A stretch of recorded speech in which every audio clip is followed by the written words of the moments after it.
Gente, bom dia. Hoje eu estou recebendo aqui na minha casa um grande amigo meu, Hélio Caetano, ou Hélio Gaetano, como ele costuma dizer. O Hélio, ele é corretor de imóveis, ele é diretor da Gaeta Imóveis, é o proprietário da empresa, onde eu tive a felicidade de estar lá na inauguração de um novo espaço lá da Imobiliária Gaetano. E ele também é presidente da Associação de Corretores de Imóveis de Brasília. Como é que está, Hélio? Tudo bem, meu irmão? Como é que você está? Bom dia, obrigado pelo convite. Que isso, para mim é sempre um prazer receber os amigos da minha casa. Obrigado. Hélio, a gente está aqui batendo um papo, como a gente tem feito todos os dias com os meus amigos. Você me conhece bem e sabe que eu sou um eterno inconformado, né? Sou empresário de Brasília, sou um eterno inconformado com o sistema político brasileiro, né? E aí eu te convidei aqui para a gente bater um papo sobre isso. Maravilha. Queria te fazer uma pergunta direta e muito rápida. Você se sente representado hoje, Hélio, como empresário de Brasília no Congresso Nacional, na Câmara Legislativa do Distrito Federal? Olha, a sua insatisfação, eu acho que ela é geral, né? Não tem como um empresário hoje se sentir representado. Eu acredito que não só em Brasília, mas no Brasil todo. Por quê? Hoje, para você ter uma mão de obra de qualidade, você paga caro. Paga caro não pelo salário do funcionário, você paga caro com a tributação, toda a malha tributária que existe. É quase impossível produzir nesse país. Um funcionário ele custa, na verdade, o dobro em função dos impostos, né, que são tributados. Então você acaba não tendo muita opção, você se limita a uma quantidade X de funcionários. A gente tem conversado muito sobre isso, eu, Hélio e outros amigos que são empresários. A maior dificuldade que nós enfrentamos hoje é a competição desleal com o próprio governo. Porque o que acontece? Você contrata hoje no Brasil um funcionário a um preço X. Os encargos são 2x, quer dizer, exatamente. Um funcionário que hoje um salário custa R$1.000, um empresário paga mais R$1.000 de encargo, seriam R$2.000 o custo disso. Aí você qualifica o funcionário, prepara o funcionário para o mercado de trabalho, e quando ele está pronto, o governo abre um concurso público e esse funcionário adere ao governo para receber R$20.000, R$15.000. Exatamente. E a gente tem dito, Hélio, e você vai confirmar para o nosso amigo aí, que o problema não são os altos salários que o governo paga. O grande problema é que os tributos não permitem que os empresários paguem salários compatíveis com o concurso público, não é verdade? Exatamente. Na verdade, se a gente pegar a história de Brasília, Brasília tradicionalmente é conhecida por ser uma cidade de funcionários públicos, né? Então, o que acontece? A preparação, você prepara, como bem colocado, você pega um jovem, treina ele, prepara ele para a sua empresa. Quando ele está altamente qualificado, você dá cursos, você paga a faculdade, o governo absorve esse funcionário ganhando muito mais, né? Mas o governo tem condições de bancar o tributo dele. O governo não paga imposto. O sistema de empresários, né, as empresas não conseguem. Quer dizer, porque se nós pagássemos só os impostos, só os encargos dos funcionários, estava bom, né? Para a gente produzir qualquer coisa, os impostos, as taxas de impostos são muito elevadas. A gente paga imposto sobre tudo. E exatamente. O governo só paga os encargos dos funcionários. E diga-se de passagem, paga os encargos com dinheiro que ele arrecada dos nossos impostos. Exatamente. E eu não sei como é que não chegaram ainda nesse cálculo exato. Por quê? Na verdade, quanto mais funcionários, quanto mais empregos nós gerarmos, né? Quanto mais benefícios, incentivos, aliás, o governo gerar para as empresas, são mais funcionários, automaticamente mais impostos. Mas ele já quer colocar já lá no teto, já quer fazer uma. Como é difícil a gente manter uma empresa, quer dizer, eu sei que o seu segmento é de serviço, mas como é difícil você manter uma empresa competitiva no mercado, competindo com o próprio governo, é muito complicado. Agora lá no seu segmento, corretores de imóveis. É muito complicado, né? A gente estava conversando antes da gente começar o nosso bate-papo aqui, você estava me dizendo da dificuldade que é hoje você manter um quadro de funcionários, até porque os encargos são elevados. Geralmente o corretor opta por contratar autônomos, porque os encargos são muito elevados. E como é difícil você manter um corretor de qualidade no mercado hoje, né? O corretor de imóveis, ele é um profissional autônomo até então ele não tem salário fixo. Existe aí uma ideia de se criar uma base de salário para o corretor de imóveis. Mas temos a parte administrativa, a parte de locação, essa sim, nós temos ali um quadro substancial para manter um bom serviço, um serviço de qualidade. Então acabamos tendo que ter um quadro grande, altamente caro em função dos tributos, né? Muito elevado, né? Exatamente. E muitas vezes não só o governo, mas até as próprias outras empresas concorrentes acabam absorvendo esse. Agora me diz uma coisa, né? Eu estou meio assustado com a elevação do custo, do preço dos imóveis em Brasília. Coisa de doido, né? Eu estava vendo, por exemplo, num programa jornalístico outro dia, que hoje o metro quadrado mais caro é do Rio de Janeiro. Brasília já teve essa posição, né, do metro quadrado mais caro do Brasil. Talvez hoje não seja, mas eu fico preocupado com essa elevação do custo dos imóveis. Um imóvel que você comprava 2 anos atrás com 500 mil reais, 300 mil reais, hoje está custando R$1,5 milhão. Por que isso acontece, cara? Bom, na verdade, hoje os corretores de imóveis representam a maior categoria profissional do Distrito Federal. Nós só perdemos para vocês os advogados, né? Perdemos em número de integrantes. Com isso acaba acontecendo a famosa especulação imobiliária. Eu tenho uma concorrência maior, o concorrente acaba entrando. Tem um detalhe também que é um grande agravante. Vieram muitas construtoras com a filosofia e o meio de trabalho de São Paulo. Entendi. Então, com a filosofia de trabalho bem diferenciada. Sim. Agregou esses corretores que estavam entrando no mercado, os corretores mais novos, neófitos, como a gente costuma falar. Então, deu um certo boom no mercado. Teve muito lançamento, né? Então, o preço foi lá para cima em função que estava sendo tudo construído, tudo facilmente vendido. Hoje o mercado está estabilizado. Hoje o mercado de Brasília, você tem imóveis, está sendo vendido. Ao contrário do que muitos falam, não está sendo vendido imóveis. Não, está sendo vendido. Né? Mas se por um lado existe dificuldade em se vender, tem muita facilidade de se comprar. Agora eu temos que pegar também, os investidores. Eu não sei se eu estou certo, você me corrija. Eu acho que a elevação do preço também tem muito a ver, porque a característica do trabalhador de Brasília é servidor público, né? O servidor público, os riscos são menores. Mas esse risco menor, será que não seria a justificação para que o preço fosse menor? Porque os riscos são menores, né? Ou não? Na verdade, aí vamos voltar ao governo. O próprio governo incentiva que o preço seja muito alto. Porque quem vende os lotes aqui em Brasília? É o governo. É o governo.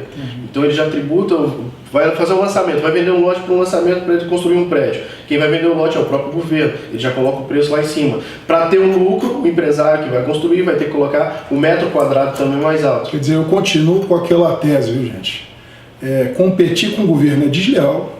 O governo não produz absolutamente nada, obriga os empresários a produzirem menos, porque onera consideravelmente a produção e ainda concorre com a gente de forma desleal. Exatamente. Eu acho isso um absurdo. Agora, voltando para a política, você acha que os corretores de imóveis hoje em Brasília estão bem representados?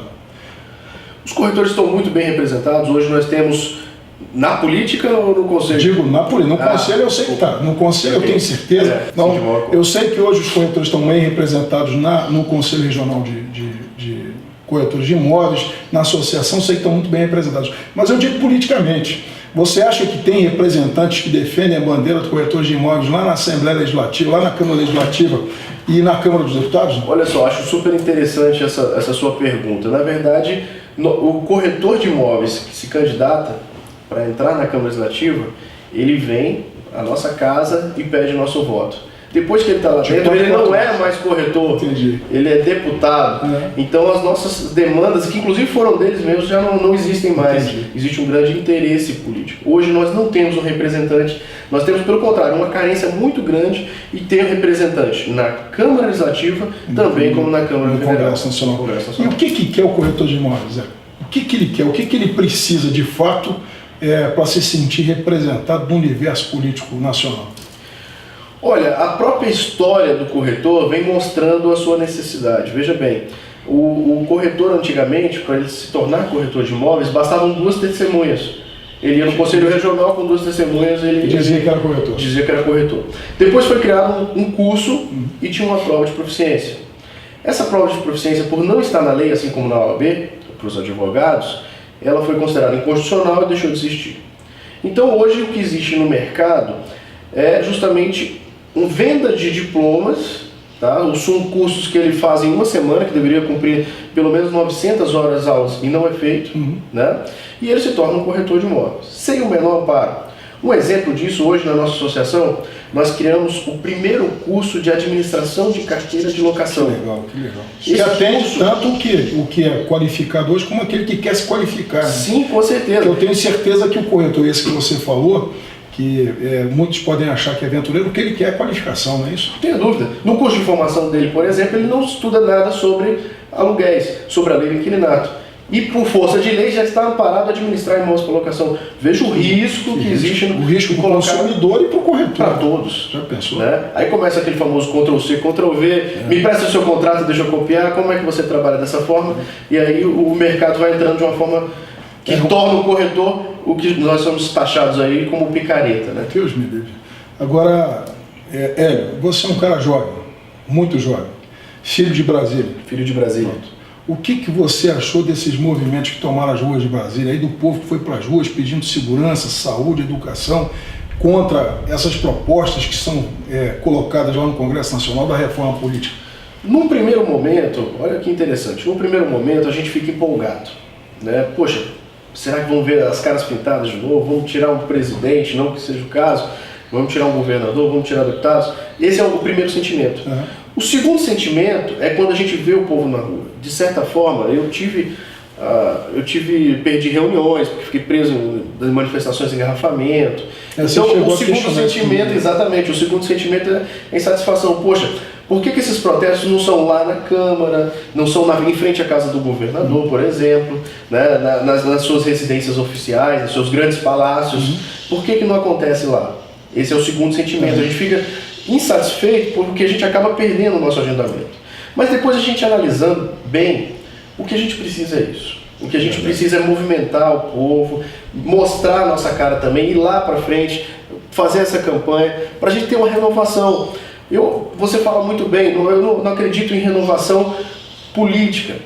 Eu acredito numa renovação dos políticos, né? A gente mudar a casa. A lei não muda o caráter, né? A lei não muda o caráter. Muito bem. O caráter é a educação, né? Exatamente. Agora, eu lembro que a gente estava conversando e a gente estava falando justamente sobre isso. Quando aconteceram os movimentos em Brasília, eu entrei num debate nas redes sociais com alguns diretores de algumas instituições públicas. Eles estavam revoltadíssimos. Poxa, eu queria ir para minha casa, cheguei atrasado no meu compromisso, tive uma reunião que eu perdi. Mas logo depois desses movimentos, eles tiveram o mesmo sentimento que você. Fala comigo, poxa, Paulão, cara, eu nunca fiquei tão feliz, porque embora não me sinta representado pelos políticos, eu estou me sentindo representado pelos jovens que estão nas ruas. Exatamente. Eles estão gritando aquilo que eu queria gritar: abaixo a corrupção, salve o Brasil. Sabe, eu fiquei muito satisfeito com aquilo. E assim, tive inclusive a grata satisfação de conversar com um deles, e ele me disse assim: olha, meu amigo, vale a pena. Se o movimento é pacífico e se ele tem o efetivo que ele teve de jovens e se ele tem um resultado de fazer o governo recuar, que isso é histórico. Histórico. Você é jovem, mais jovem que eu, porque eu também me considero jovem, talvez você não tenha visto os movimentos, o resultado dos movimentos sociais.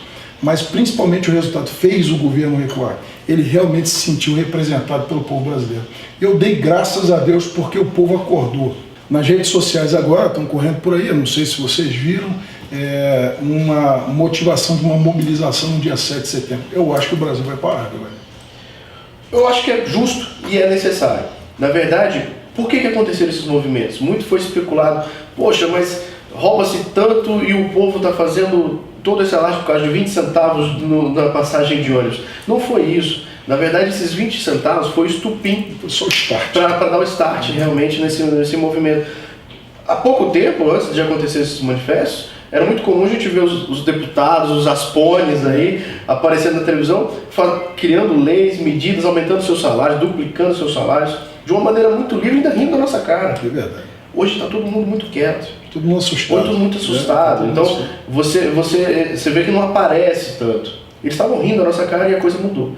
Eles lá dentro estão quietinhos e vão ficar, acredito eu, por mais algum tempo. E esse movimento do dia 7, eu acho que, como muito bem colocado por um político que eu conheço, uma pessoa de qualidade, de muito respeito e prestígio, ele falou: esse movimento não foi ainda tsunami, foi aquela água que entra, que invade para dar... Exatamente, vamos usar o exemplo da marolinha, mas a tsunami ainda está por vir.